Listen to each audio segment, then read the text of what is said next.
नमस्कार। आपका अखबार के YouTube चैनल पर आपका स्वागत है। मैं हूं प्रदीप सिंह। पश्चिम बंगाल की मुख्यमंत्री ममता बनर्जी को एक समय अग्निकन्या कहा जाता था। जिस तरह की लड़ाकू जुझारू थी और जान की परवाह किए बिना जिस तरह से मैदान में उतर जाती थी, उससे उनको ये खिताब मिला था। 2021 में जब वो नंदीग्राम से चुनाव लड़ने गई तो उनको लगा कि वो वही अग्निकन्या है।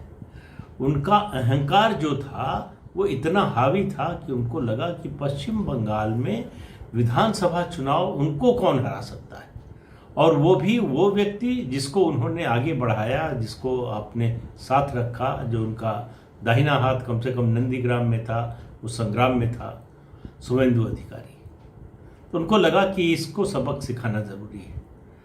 तो सबक सिखाने गई थी नंदीग्राम और सबक सीख कर आई कि अहंकार में लिया गया फैसला आपको गलत जगह पर ले जा सकता है, उसका दुष्परिणाम भोगने के लिए तैयार रहिए।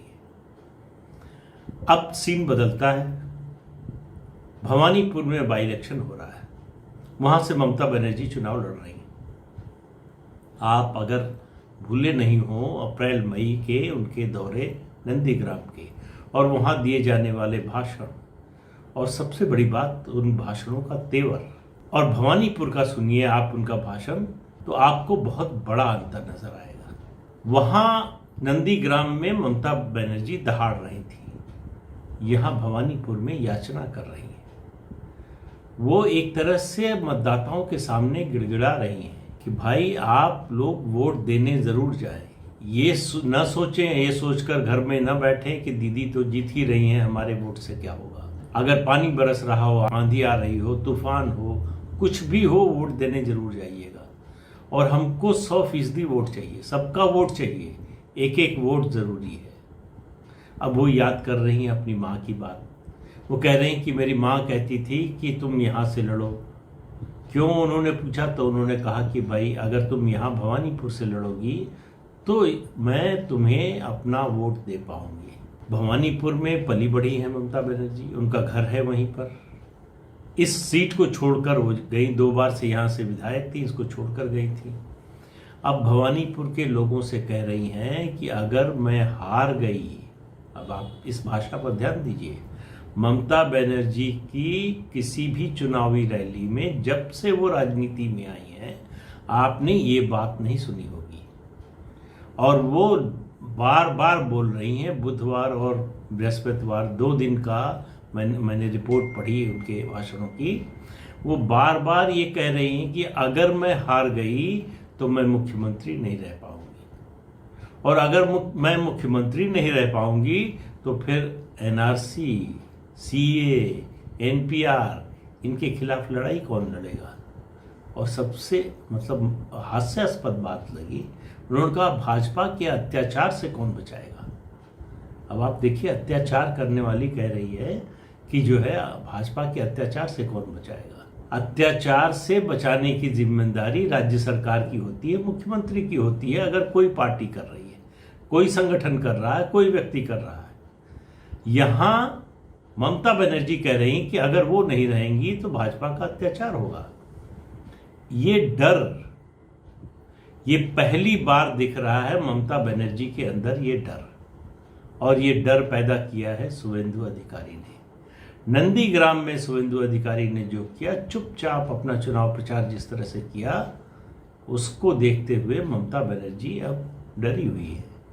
उनको लग रहा है कि यहाँ से वो चुनाव हार सकती है। वो यहाँ तक कह रही हैं लोगों से कि बीजेपी की बात पे मत आना, बीजेपी ये चुनाव रुकवाने की भी कोशिश कर सकती है, बीजेपी कुछ गड़बड़ी फैला सकती है जिससे चुनाव रुक जाए। अगर चुनाव रुक गया तो उनको 5 नवंबर को उनको मुख्यमंत्री पद से इस्तीफा देना पड़ेगा। तो सब तरह के हथकंडे अपनाए जा रहे हैं। उज्जैन मंदिर भी जा रही है, काली मंदिर भी जा रही, सब जगह जा रही है। और उसके साथ साथ भारतीय जनता पार्टी की जो उम्मीदवार है उनको चुनाव प्रचार करने से रोका भी जा रहा है। रोका किस आधार पर जा रहा है? सुरक्षा के नाम पर। यहाँ इस इलाके में मुख्यमंत्री रहती है, सुरक्षा के बड़े कंसर्न है। बीजेपी कह रही है हम सुरक्षा के सारे एहतियात का पालन करते हुए चुनाव प्रचार कर रहे हैं, लेकिन बार बार रोका जा रहा। आज चुनाव आयोग से शिकायत की है बीजेपी के नेताओं ने। तो ये जो डर है ममता बनर्जी में, जो 2-3 दिन से, बल्कि कहीं इस बाई इलेक्शन का चुनाव प्रचार जब से शुरू हुआ है तब से दिखाई दे रहा है। तो ये पहली बार हो रहा है कि ममता बनर्जी इस तरह की भाषा बोल रही है। और ममता बनर्जी के लिए इन दिनों कहीं से कोई अच्छी खबर नहीं आ रही है। चाहे वो ईडी का मामला हो, ईडी के मामले में उनके भतीजे को समन भेजने का, उनकी पत्नी को समन भेजने का मामला हो, उसके खिलाफ कोर्ट गए, कोर्ट ने जो है कोई राहत देने से मना कर दिया। और आज एक और चीज़ हो गई, वो हुआ ये कि मुकुल रॉय जो है पार्टी छोड़कर चले गए, तृणमूल कांग्रेस में शामिल हो गए। उनके खिलाफ, उनकी सदस्यता रद्द करने के खिलाफ भारतीय जनता पार्टी ने विधानसभा अध्यक्ष के यहाँ याचिका दायर कर रखी है, शिकायत कर रखी है कि ये पार्टी छोड़कर जा चुके हैं, दल बदल किया है इन्होंने, इसलिए इनकी सदस्यता रद्द की जानी चाहिए। ये चौथा मौका था जब स्पीकर ने इसके लिए विचार के लिए बैठक बुलाई। मुकुल रॉय चौथी बार भी उपस्थित नहीं हुए और उनकी अनुपस्थिति के बारे में सूचना दी तृणमूल कांग्रेस के चीफ विप यानी मुख्य सचेतक ने स्पीकर को एक चिट्ठी दी, कहा कि उनकी तबीयत ठीक नहीं है इसलिए वो नहीं आ पाएंगे।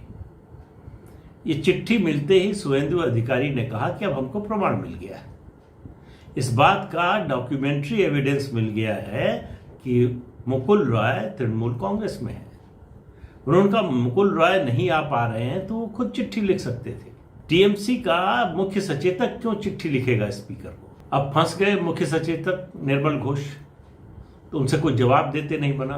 तो उन्होंने जो तर्क दिया वो बड़ा ही हास्यास्पद है। उन्होंने ये कहा कि मैं सरकार का चीफ विप हूं, तो कोई भी विधायक अपनी शिकायत लेकर मेरे पास आ सकता है और अपनी बात कह सकता है। उसी के आधार पर मैंने स्पीकर को ये जानकारी दी, ये चिट्ठी दी।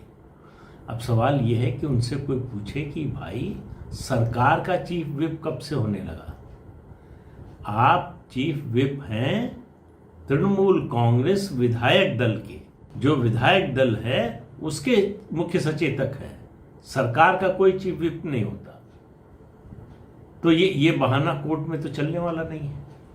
तो अब बीजेपी ने फैसला किया है कि वो हाई कोर्ट में इस मामले को ले जाएगी और उसका आधार ये है कि ये चिट्ठी तो मैंने बताई ही, लेकिन उसका आधार उससे बड़ा है।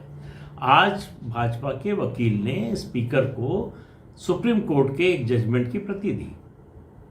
इस जजमेंट के मुताबिक ये मणिपुर का एक एमएलए का मामला था जिसमें स्पीकर लगातार हीला हवाली कर रहे थे, दल बदल का मामला था और कोई फैसला नहीं दे रहे थे।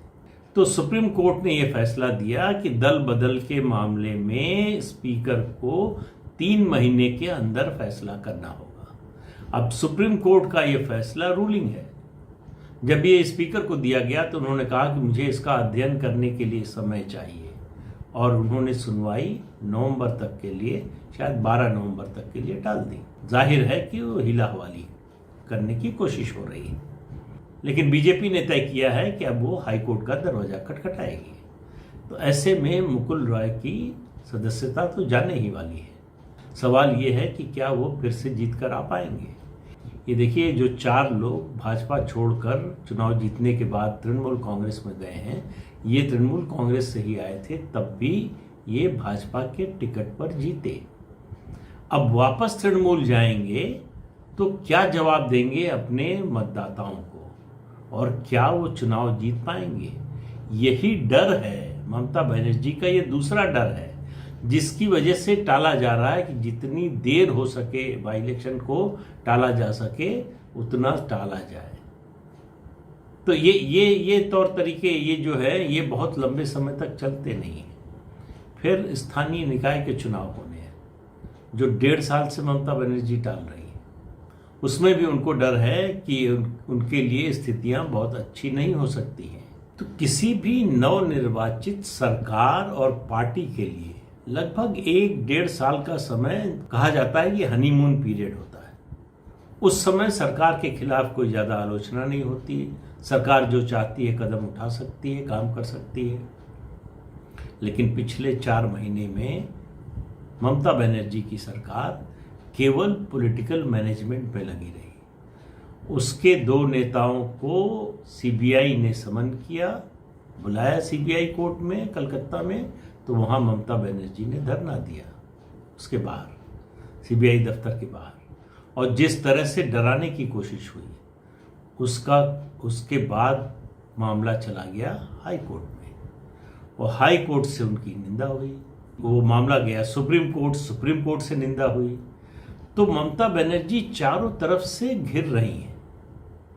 वो हो सकता है कि भवानीपुर का उपचुनाव जीत जाए, मैंने पहले भी कहा था, आज फिर कह रहा हूं, लेकिन जीतने के बाद भी उनको नंदीग्राम की हार और भवानीपुर की जीत, ये दोनों मिलकर उनकी नींद तो खराब करेंगे।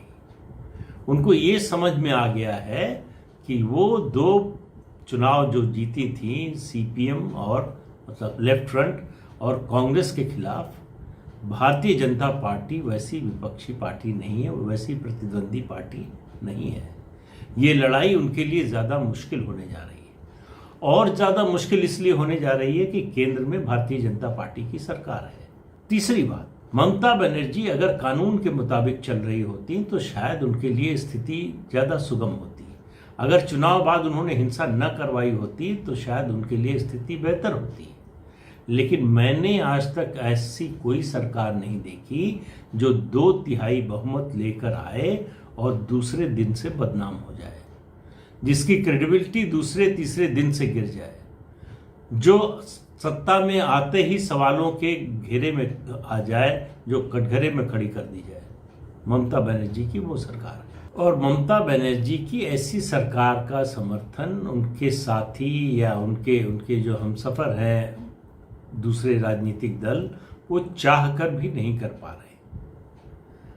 देखिए, जो लोग कहते हैं कि भारतीय जनता पार्टी ने अपने कार्यकर्ताओं को छोड़ दिया जब हिंसा हो रही थी, उनको एक बात याद रखनी चाहिए कि अगर उस समय भारतीय जनता पार्टी की ओर से जवाबी हिंसा की कार्रवाई के लिए कॉल दी गई होती या जवाबी हिंसा होती, आज टीएमसी नहीं बीजेपी कटघरे में खड़ी होती। बीजेपी इतना सा भी करे तो उसका इतना बड़ा मामला बनता है। तृणमूल कांग्रेस ये करके अपने को बचा नहीं पाई है, तो इसलिए बीजेपी ने, उस समय लगता था, मुझे भी लगता था कि भारतीय जनता पार्टी ने और उसके नेताओं ने बहुत गलत किया है, और जिस तरह से लोग मारे जा रहे हैं, उनके घर जलाए जा रहे हैं, उन पर अत्याचार हो रहा है, पलायन को मजबूर हो रहे हैं, तो ऐसे में भारतीय जनता पार्टी को जवाबी कार्रवाई के लिए वहाँ तैयार रहना चाहिए था। लेकिन आज लगता है कि अगर वैसा हुआ होता तो ममता बनर्जी के पास स्टेट पुलिस होने के कारण, राज्य में सरकार होने के कारण ज़्यादा ताकत थी, और ज़्यादा लोग मारे जाते, लेकिन बात बराबरी पर आ जाती कि इन्होंने भी हिंसा की, इन्होंने भी हिंसा की।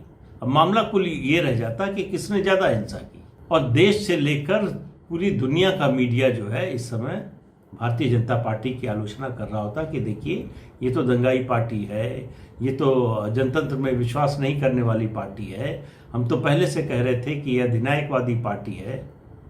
ये सब बातें कही जाती हैं, लेकिन ये बात भी उसके साथ कहना जरूरी है कि जिन लोगों के साथ अत्याचार हुआ, जिनके घर के लोग मारे गए, जिनके घर जलाए गए, वो इस बात से कभी संतुष्ट नहीं होंगे, और उन्हें होना भी नहीं चाहिए। लेकिन ये भी सच्चाई है कि कई बार चाहते हुए भी आपको चुप रहना पड़ता है, और चुप रहने का फायदा देर से मिलता है, बाद में मिलता है, और वो दिखाई दे रहा है। जिस तरह की जांच चल रही है, आप मान कर चलिए कि जो हिंसा करने वाले हैं वो बचने वाले नहीं हैं, कानून के शिकंजे में आने वाले हैं, और ममता बनर्जी के लिए हमेशा के लिए सबक है कि इस तरह की हिंसा करके वो बच नहीं सकती हैं। तो आज के अंक में इतना ही, अगले अंक में फिर मिलेंगे किसी नए मुद्दे के साथ। तब तक के लिए इजाजत दीजिए, नमस्कार।